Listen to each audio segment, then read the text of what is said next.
पर आपको एक सवाल पूछना चाहता हूँ, तुमने कभी किसी को वोट किया? कभी किसी को रैंक किया? इंडियन ओरिजिन जोहरान मंदानी अब न्यूयॉर्क शहर के न्यू मेयर बनने जा रहे हैं। 2 कारणों की वजह से सोशल मीडिया पर वायरल हो गए हैं। इन्होंने अपने कैंपेन में हिंदी बॉलीवुड सॉन्ग और डायलॉग को भी यूज किया। मेरे पास बिल्डिंगें हैं, प्रॉपर्टी है, बैंक बैलेंस है, बंगला है, गाड़ी है, क्या है तुम्हारे पास?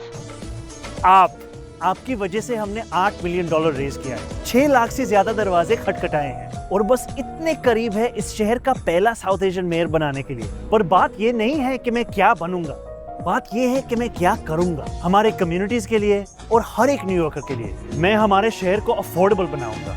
न्यूयॉर्कर्स मुश्किल से अफोर्ड कर रहे हैं रोटी, कपड़ा और मकान। मैं ये सब बदलने के लिए लड़ रहा हूँ, rent free buses, universal child care और सस्ती ग्रोसरीज के जरिए। पर आपको एक सवाल पूछना चाहता हूँ,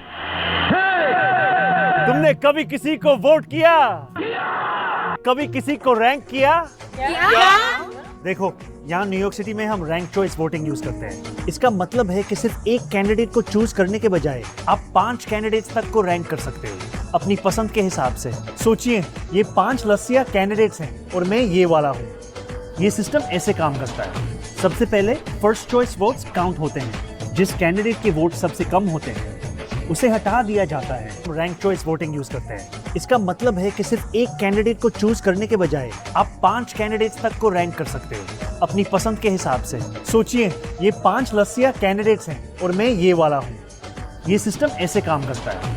सबसे पहले फर्स्ट चॉइस वोट्स काउंट होते हैं। जिस कैंडिडेट के वोट सबसे कम होते हैं उसे हटा दिया जाता है। लेकिन अगर वो आपका पहला चॉइस था तो आपका वोट खत्म नहीं होता है, वो आपके नेक्स्ट चॉइस को चला जाता है। ये प्रोसेस तब तक चलता है जब तक किसी कैंडिडेट के पास आधे से ज्यादा वोट्स ना हो जाएंगे। आप जितने ज्यादा लोगों को रैंक करते हो उतनी ज्यादा आपकी बैलेट और आवाज में ताकत होती है। इसलिए मैं चाहता हूं कि आप मुझे, जोहरान ममदानी को, अपने बैलेट पे पहले नंबर पे रैंक करें। और सिर्फ मुझे नहीं, बाकी बैलेट भी जरूर भरना। ये 3 दूसरे कैंडिडेट्स हैं जिनको आप रैंक कीजिए। लेकिन एक बात याद रखना, एंड्रू कोमो को रैंक नहीं करना।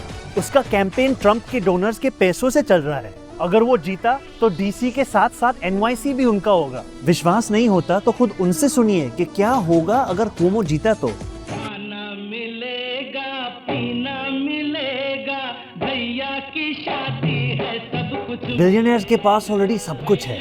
अब आपका टाइम आ गया। Wait a minute.